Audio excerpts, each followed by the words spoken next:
बरं झालं यांचा ओव्हर कॉन्फिडन्स तुटला अशा शब्दात टीम इंडियावर टीका केली जाते। यावेळेस आयसीटी फॅन्स नाराज निराश नाही तर रागात आहेत, कारण टीम इंडिया ग्रुप स्टेजमध्ये फक्त मॅचेस जिंकत होती पण परफॉर्मन्समध्ये खूप लूप होल्स होते।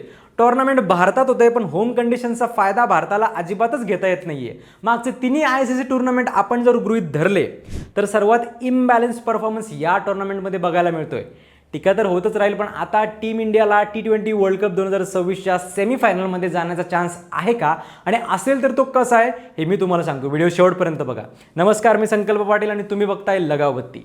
सुपर हिटमध्ये येऊन टीम इंडियाच्या विजयरथाला असा ब्रेक लागेल हे कुणालाही वाटलं नव्हतं, आणि हा पराभव छोटा मोठा नसून 76 रन्सचा आहे। म्हणजेच भारताच्या नेट रन रेटची तर पूर्णतः वाट लागली आहे। भारताचा सध्याचा नेट रन रेट आहे -3.800 इतकं। साऊथ आफ्रिकेविरुद्धच्या मॅचची समरी सांगायची झाल्यास साऊथ आफ्रिकेने आधी बॅटिंग करत 20 ओव्हर्समध्ये 187 रन्स केले।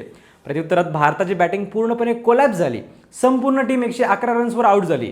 भारताकडून शिवम दुबेने सर्वात जास्त 42 रन्स केले। त्याशिवाय कोणताच बॅट्समन 20 पेक्षा जास्त रन सुद्धा करू शकला नाही। ईशान किशन, अभिषेक शर्मा, तिलक वर्मा हे सगळे प्लेयर 0, 15 आणि 1 अशा स्कोअर्सवर आउट झाले।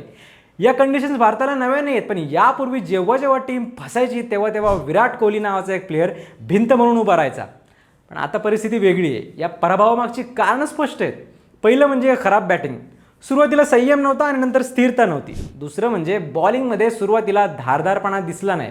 साऊथ आफ्रिकेला मोठमोठ्या पार्टनरशिप करू दिल्या गेल्या। डेथ ओव्हर्समध्ये योग्य बॉलिंग झाली नाही, त्यामुळे शेवटच्या ओव्हर्समध्ये जास्त रन्स गेले। आणि तिसरं सर्वात महत्त्वाचं कारण म्हणजे काही मोजके प्लेयर्सवर सर्वात जास्त डिपेंड राहणं। काय ना की मोठ्या स्पर्धेत जिंकायचं असेल तर संपूर्ण टीमनं एकत्रित परफॉर्म करणं गरजेचं असतं, जे की टीम इंडिया या टुर्नामेंटमध्ये क्लिअरली लॅक करते। साऊथ आफ्रिकेविरुद्धच्या या पराभवामुळे आता भारतासमोर खरी कसोटी सुरू झाली आहे, कारण आता प्रत्येक मॅच ही एकतर सेमीफायनलचं तरी तिकीट असेल किंवा घरचं तरी। सध्या ग्रुप 1 मध्ये भारतासोबत दक्षिण आफ्रिका, वेस्ट इंडिज आणि झिम्बाब्वे या टीम्स आहेत। नेट रन रेट -3.800 वर घसरल्यामुळे भारतासाठी आता फक्त जिंकणं पुरेसं नाहीये, तर मोठ्या फरकाने जिंकणं गरजेचं आहे। इथून पुढे प्रत्येक डिसिजन ऑन फील्ड किंवा ऑफ फील्ड हा रन रेट लक्षात घेऊनच घ्यावा लागणार आहे। आता सर्वात आधी बोलूया झिम्बाब्वेबद्दल। कागदावर पाहिलं तर झिम्बाब्वे कंपॅरेटिव्हली वीक संघ वाटतो, पण T20 क्रिकेटमध्ये कोणत्याही टीमला हलक्यात घेणं धोकादायक असतं, आणि यावेळी तर झिम्बाब्वेची टीम भल्या भल्या टीम्सला हरवून पुढे आली आहे। झिम्बाब्वेची स्ट्रॅटेजी तशी क्लिअर असते।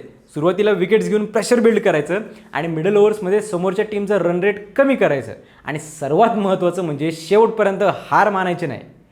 भारताने जर सुरुवातीलाच बेफिकीर शॉट्स खेळले आणि विकेट गमावल्या तर झिम्बाब्वेला मॅच खेचून ठेवणं सोपं जाईल। त्यामुळे या मॅचमध्ये भारताची बॅटिंग आक्रमक पण संयमी असायला हवी। पॉवर प्लेमध्ये 50-60 रन्स, मिडल ओव्हर्समध्ये स्ट्राईक रोटेशन आणि शेवटी मोठी फिनिश हा स्पष्ट प्लॅन असायला हवा, कारण झिम्बाब्वे विरुद्ध मोठा विजय मिळवणं हे रन रेट सुधारण्यासाठी पहिलं पाऊल असेल। आणि इथेच हे करता येईल सुद्धा, कारण खरी मोठी परीक्षा असेल ती वेस्ट इंडिज विरुद्ध।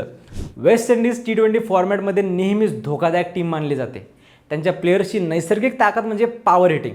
2-3 ओव्हर्समध्येच मॅच फिरवण्याची ॲबिलिटी त्यांच्यात आहे। त्यामुळे भारतासाठी या मॅचमध्ये बॉलिंगची रणनीती खूप जास्त महत्त्वाची असेल। सुरुवातीला विकेट मिळवणं गरजेचं आहे, कारण वेस्ट इंडिजची मिडल ऑर्डर एकदा का सेट झाली तर ते 200 रन्सचा टप्पा सहज पार करू शकतात।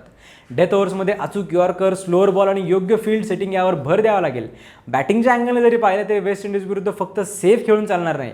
मोठं टार्गेट असेल तर त्याचा पाठलाग करताना धाडसी निर्णय घ्यावे लागतील, आक्रमक खेळावं लागेल, पण ओपनर्सने किमान 6 ते 7 ओव्हर्स तरी टिकून राहणं गरजेचं आहे।